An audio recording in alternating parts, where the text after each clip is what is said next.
Steve, I think it's 10 years ago, the first time we ever worked together on the exhibition circuit in St George in Bristol. Yeah. A Sunday afternoon, I turned up, done a show on a Sunday evening. Of course, young John played. So 10 years ago, how old would he have been then? Oh, he'd been 10 or 11, yeah. Yeah. Funny, I think actually the first exhibition I ever done, I wasn't even a professional player at the time. Yeah. I remember I was working with my dad, and he only told me this story recently. And I went, obviously I had aspirations of being I was just starting when you could pay to play on the PDC tour. Yeah. And I wasn't even the best player in Bristol. And I decided... Still not? No. But I decided I was going to do an exhibition. And Okay. and I'd like to thank Bob Anderson for it, because he came along to support me. I think he felt perhaps I needed a bit of support.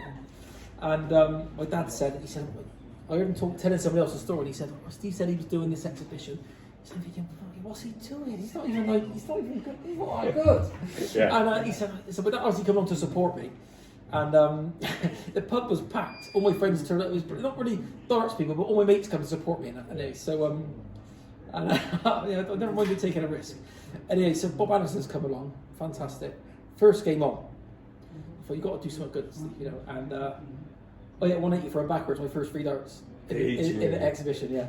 And Bob Anderson said, "I'll get my coat." Is that yeah. that is? But I just swam. Yeah. I love doing exhibitions, and Yeah. obviously we've sort of obviously we've mastered it, but we have a good time. Yeah, we do, and that's what it's all about. It is fun and see some quality darts. See, that 10 years ago, I can remember Sunday afternoon because Liverpool was playing Man United. I gave up my ticket. Dirk Kuyt scored a hat trick, but it didn't matter because our bond, we'd made it, and off we went. And some of the show, Butlins, of course, and Mel's in Froome, of course, some of the Eric and Peter Manley, of course. Peter's there was Peter Manley. Let me tell you, I don't know if you can remember this.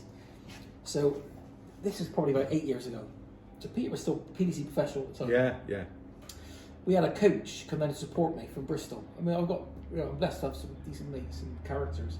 But we had a coach from Staple Hill, the bar there, and we stopped at there's a pub in Bristol called the Essex, and it's like 50 horses. We had a karaoke machine on the back. It was brilliant. Anyway, there was a few seats going, and a few of the regulars from the Essex said, "Oh, can we come?" Quite unsavoury characters. I think I remember this night. Yeah, you were going.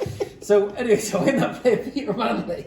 You It's remember? in Froome, isn't it? Yeah, Froome Town. Yeah. So I'm playing Peter at the end of the night. So we've all played the contenders and the challengers. So head to head with Peter at the end of the night, and he's doing his usual tactics. Even though it was an exhibition, he's still cheats. Yeah. Anyway, so I think it was quite a tight game. It was 5-5. Yeah. All of a sudden, the biggest fight in the world is breaking out behind us, isn't it? On the flip. So we've had to go now because I think some of the travelling community were involved. Yeah. And we were advised to just to get out of there. Yeah. And so we've had to cancel it. The game never finished. So I ran off stage. I said, let's get out of here. So we've got on the coat. I'll never forget it. As we pulled out of the car park, about 6 transit vans go flying around. I think they're looking for us.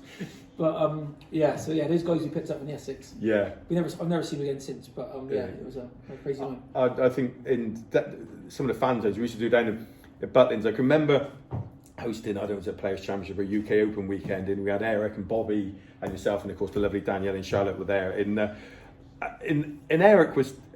Some people, didn't get Eric. I don't think, because we know he was a bit confrontational a little bit, but he. A legend, absolutely fantastic. Loved his company and said it as it is, and that's why we all the respect. No one can sell tickets like Eric Bristol. No.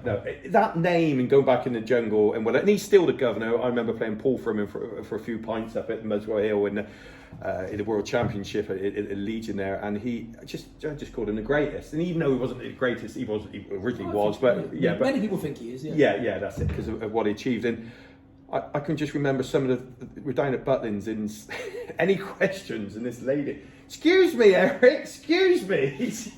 I can't remember where she came from. Do you remember 1987? You played my husband at the local British Legion. Can you remember that, Eric? And I can see your shoulders. Like, just, okay. And he said, it was a Tuesday, wasn't it, sweetheart? He's heard it all before. Yeah. I was stood with him. It might have been the same weekend. It's like a local spar shop on the side in Minehead. And some blokes come up to me. So can I have a photograph, Eric? He said, yeah, of course we can. You want to get changed? But yeah, he's an absolute nightmare. Yeah, he was brilliant. Yeah, I loved it. We got loads of those stories. We'll do that. We'll do one every week on the show. Eric, so in darts, every footballer's got a Gascoigne story, haven't they? Yeah. And it'd be nice if some pros could share their Eric stories on this channel. Yeah, yeah, that'd be Everyone's fantastic. got an Eric story. Yeah, that's it. And don't forget to subscribe to the channel here, and of course comment with any questions you want me to ask Steve, and we'll make sure that happens.